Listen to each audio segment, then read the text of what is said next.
We are told there is no mission yet, but there's a wide array of missions that the Washington National Guard could do, like transporting medical supplies or setting up mobile hospitals. Starting tomorrow, Tuesday, the Sundome parking lot in Yakima will become a testing site for COVID-19. The Washington National Guard is assisting the Yakima Health District and Emergency Management in operating this testing site.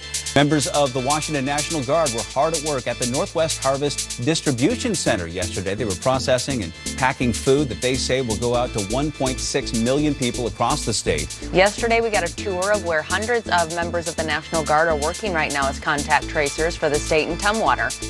Meantime, the state is calling in the National Guard again, this time for the state's unemployment office. It needs help. Clashed with police outside Bellevue Square Mall and the surrounding area, forcing police to deploy tear gas. Also this morning, we saw Washington National Guard members arrive in Bellevue to help keep the peace. Live pictures of National Guard members who have made it down to the streets of Spokane, making sure that they are patrolling, making sure that everyone stays safe. 1,500 person activation, the largest in-state deployment in history. Last month served 65,000 people, and they couldn't have done it without the help of the National Guard. Just the past week, we've seen 6 large fires spark in Washington and in Northwest Oregon. This is a Washington National Guard Black Hawk.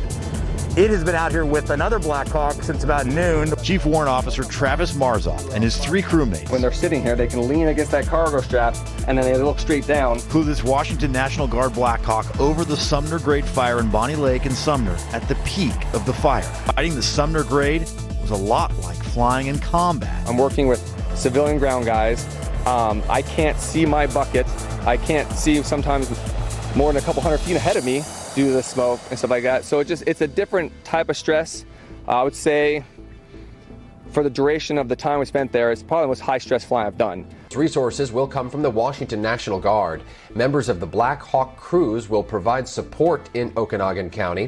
Thank God for those firemen, though, and the helicopter pilots. Amazing. Today, some Washington National Guard members were deployed to Washington, D.C. 25,000 from across the country will be there for Inauguration Day. They are hearing about groups ready to come to Olympia to take action, all ahead of the presidential inauguration. Fencing surrounds much of the state capitol, and State Patrol and members of the National Guard keep a close watch on the grounds. Car after car pulling up to grab some food, Friday's giveaway served as another reminder of the important and vital work that they are doing. We are still here because we know there's a need and we want to be able to help our local community. That's what we joined the Guard for. I think it's probably the most exciting thing I've done. I think it's probably the most impactful thing I've ever done. Not every day that you get to work side by side, directly impacting your community as opposed to, national defense. It's just proven that any time the ask for the National Guard comes, that we deliver and go above and beyond what is asked of us.